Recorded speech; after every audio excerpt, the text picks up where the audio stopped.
Jared Wales एक ऐसा लड़का जो कि सिस्टिक फाइब्रोसिस जैसी बीमारी लेके पैदा हुआ।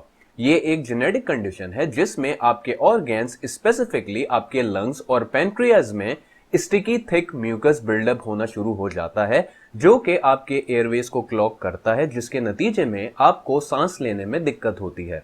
क्या आप खुल के सांस ले पाते हैं? अगर इसका जवाब है हाँ, तो शुक्र अदा करें उसकी ज़ात का कि उसने आपको अच्छी हेल्थ प्रोवाइड करी। अदरवाइज दुनिया में ऐसे बहुत सारे लोग हैं जो कि ये काम भी खुल के नहीं कर पाते। ना सिर्फ ये, बल्कि इससे आपको फूड डाइजेशन में भी इश्यूज होते हैं, जिससे आपकी बॉडी फूड में मौजूद न्यूट्रिएंट्स को ठीक तरीके से एब्जॉर्ब नहीं कर पाती। And the worst part is कि ये वक्त के साथ साथ प्रोग्रेसिव होता चला जाता है, यानी वक्त के साथ साथ ये आपके लंग्स फंक्शन को और ज्यादा अफेक्ट करता चला जाता है। और ना सिर्फ ये, बल्कि ये शिफ्ट होके आपके दूसरे बॉडी के वाइटल ऑर्गन्स पे भी मुतासर होने लगता है। जेरेड ने सालों मेडिसिन खाई, क्योंकि सिस्टिक फाइब्रोसिस को आप खत्म तो नहीं कर सकते, इसको सिर्फ और सिर्फ मैनेज कर सकते हो। और एक वक्त ऐसा भी आया कि जब इसको रियलाइज हुआ कि इसने अल्टीमेटली मर जाना है, इसका टाइम खत्म हो जाना है, तो फिर ये मेडिसिन क्यों? और वो डिप्रेशन में चला गया, क्योंकि वो ये जानता था कि वो दूसरे नॉर्मल लोगों की तरह एक हेल्दी लाइफ नहीं जी सकता, दूसरे नॉर्मल लोगों की तरह वो एक सिस्टिक फाइब्रोसिस फ्री लाइफ नहीं गुजार सकता। हर थोड़े दिन में उसको 10-15 दिन के लिए हॉस्पिटलाइज होना पड़ता। और इस सब से वो तंग आके उसने ये सोचा कि यार, just get the hell out of their. जो जीना है, जितनी जिंदगी है, खुल के जिएंगे, just get the job done. यानी उसकी इनफैक्ट जिंदगी में मोटिवेशन नाम की कोई भी चीज नहीं रही थी। और ये वक्त था जब मोटिवेशन से खाली जेरेड को उसका दोस्त जिम लेकर चला जाता है। जिस दिन जेरेड जिम गया, उस वक्त उसके आर्म्स 8 इंचेस जबकि उसके लेग्स 12 इंचेस मेजर हुए। वो कहते हैं ना कि डूबते हुए को तिनके का सहारा काफी होता है। बॉडी बिल्डिंग ने जेरेड के लिए उस तिनके का काम किया। वो वॉल्स पे लगे उन वॉलपेपर्स को देखता रहता जो बॉडी बिल्डर्स की लीन और एस्थेटिक फिजिक से जिम को 4 चांद लगा देते। सो बगैर ये सोचे कि लोग उसके बारे में क्या सोचेंगे, क्या कहेंगे, पीठ पीछे उसका मजाक उड़ाएंगे, सोशल मीडिया पे उसकी वीडियोस रिकॉर्ड करके उसे एक मीम मटेरियल के तौर पे प्रेजेंट करेंगे, इन सारी बातों को उसने अपने रेडार से निकाला और अपनी फिटनेस जर्नी की तरफ वो चल पड़ा। और वो जेरेड जो कि अपनी जिंदगी से इतना बेजार, इतना डीमोटिवेटेड हो चुका था कि उसने अपनी लाइफ सेविंग ड्रग्स, मेडिसिन खानी भी छोड़ दी थी, उसने एट द एंड वो सारी की सारी चीजें दोबारा कंटिन्यू कर दी, क्योंकि उसको अब एक लाइफ लाइन मिल गई थी। Did he die? No. Did he try? Hell yes. और देखते ही देखते उसकी बॉडी में फर्क दिखना शुरू हुआ और जेरेड ने न्यूबी गेन्स फेज से पूरा फायदा उठाया। और इस फेज में, क्योंकि आपकी बॉडी पहली बार ऐसे ट्रेनिंग स्टिमुलस को, ऐसे स्ट्रेसेस को एक्सपीरियंस कर रही होती है, स्पेसिफिकली विद वेट्स, जो कि आपकी बॉडी ने पहले एक्सपीरियंस नहीं किए होते, सो वो उस पर रिस्पॉन्ड करती है and you start building muscles. और लगभग 2 महीने में जेरेड ने एक बहुत ही जबरदस्त बॉडी ट्रांसफॉर्मेशन अचीव करी। और आप ये सोचें कि कितनी खुश होगी उसकी वो फैमिली जिसने उसको इस शेप में देखा होगा।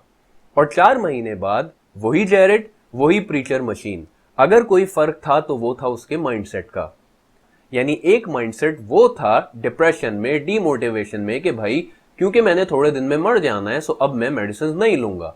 और आज ये माइंडसेट था कि भाई I am going to win. जबकि आज इनफैक्ट वो मेडिसिन भी लेता है, he is fighting with the disease, उसकी फिटनेस स्टफ भी काफी बेहतर हो रहा है, और साथ साथ ही is motivating thousands if not million people on earth. And that is not it. इसकी माशाल्लाह मोटिवेशन लेवल इतना स्काई रॉकेट हो गया कि इसने ये फैसला किया कि अब ये एक बॉडी बिल्डिंग शो में जाएगा। और अपने जिम में जिन बॉडी बिल्डर्स के वॉलपेपर्स देखता था, उसने कहा कि मुझे भी यहाँ पे अपना वॉलपेपर चाहिए। यानी आप इमेजिन करें कि जब आपको एक तिनके का सहारा मिल जाए, जब आपको एक एंकर मिल जाए जिसको पकड़ के, जिसको थाम के आपका कॉन्फिडेंस लेवल ऐसा हो जाता है, आपकी मेंटालिटी लेवल इतनी तब्दील हो जाती है कि you feel like you are going to conquer the freaking world. आपके सोचने का नजरिया बदल जाता है। आप कहते हो यार नहीं, जो होगा जैसा होगा, I am going to fight till my last breath and I am going to conquer the world. और अपने पहले बॉडी बिल्डिंग शो में इसकी नोविस क्लास में 4th, जबकि ओपन कैटेगरी में 5th प्लेसिंग आई। और यहां ये कहता है I am gonna bulk up a bit and compete again next year. और हैरत अंगेज बात यह कि बॉडी बिल्डिंग के चलते इसके लंग्स फंक्शन में भी काफी बेहतरी आनी शुरू हो गई। और ये बेहतरी आई from 35% to 45% betterment in his lungs function. और जेरेड ने अपना क्लोथिंग ब्रांड भी लॉन्च कर दिया है। And this is literally coming out from someone who is fighting with cystic fibrosis. उसकी लाइफ में मोटिवेशन नहीं थी, उसको डिफिकल्टी होती थी ब्रीदिंग करने में, जिसके लिए वो मेडिकेशंस पे था। आप इमेजिन करें, आप जिंदा रहने के लिए यूर लाइक ऑन मेडिकेशन ताकि आप सांस ले सकें, तो उसको वहां डिफिकल्टी हुई, साथ साथ he was fighting with his depression, demotivation, he was fighting for his freaking life. ऐसे में एकदम से वो बाउंस बैक करता है एंड ही बॉडी बनाता है, बॉडी बिल्डिंग शो में compete करता है and he owns a freaking clothing brand now. 25 सितंबर 2021 के बाद से इसके इंस्टाग्राम पे कोई भी अपडेट नहीं आई। आई विश के he is in fact fine. जब आप जेरेड को देखते हैं, so with all the odds, जितनी मुश्किलें इसके हुई, जितनी परेशानियां इसकी जिंदगी में आई, ही डिड लिटरली एवरीथिंग। उसने सब कुछ करा, अपना ब्रांड लॉन्च करा, फिटनेस को देखा, जिंदगी जी, मोटिवेट करा हजारों लाखों लोगों को। So what's your fricking excuse? देखा यह गया है कि जो जितना महरूम होता है, जिसके लाइफ में जितनी मुश्किलें होती हैं, उसके अंदर उतनी ही तमन्ना होती है चीजों को हासिल करने की, चीजों की तरफ बढ़ने की, उनको अचीव करने की। वर्सेस जो जितना आबाद होता है, जो जितना खुशहाल होता है, अनफॉर्चुनेटली उसके इतने ही नखरे होते हैं कोई भी काम करने में। जेरेड ने इतनी मुश्किल में एक बॉडी बिल्डिंग कॉम्पिटिशन कम्पीट किया और ये ख्वाहिश रखी कि वो दोबारा उस बॉडी बिल्डिंग कॉम्पिटिशन में कम्पीट करेगा। लेकिन यहाँ सालों गुजर जाते हैं ये सुनते सुनते कि सर, हमें टाइम नहीं मिलता। मैं आपसे हरगिज इस कैलिबर की फिजिक अचीव करने की बात नहीं कर रहा। जस्ट लाइक मेंस फिजिक, मैं ये नहीं कह रहा कि आपका सारा फोकस इस टाइप की फिजिक पे आ जाए। मैं आपसे कह रहा हूं, आप अपना फोकस बेसिक फिटनेस पे रखें। बेसिक फिटनेस से सर मुराद ये है कि आपके हेल्थ, आपके जो जॉइंट्स है वो हेल्दी हैं, आपके कार्डियोवैस्कुलर सिस्टम हेल्दी है, you have like a decent amount of size, आप हेल्दी बॉडी फैट जोन में है, you are not like 4, 5, 6, 7, 8% freaking body fat. और उस हेल्दी बॉडी फैट में रहते हुए you are like metabolic rate आपका अच्छा है, and this is like good to go. This is what basic fitness is for most people.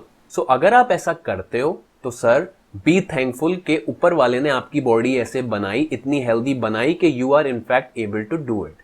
और अगर आपके पास टाइम नहीं है, अगर आपको टाइम नहीं मिलता, तो सर आपको हमेशा ये याद रखना चाहिए कि आपको तो टाइम नहीं मिलता, दैट इज वाई आप नहीं कर पाते, but there is always someone who badly wants it but they couldn't do it.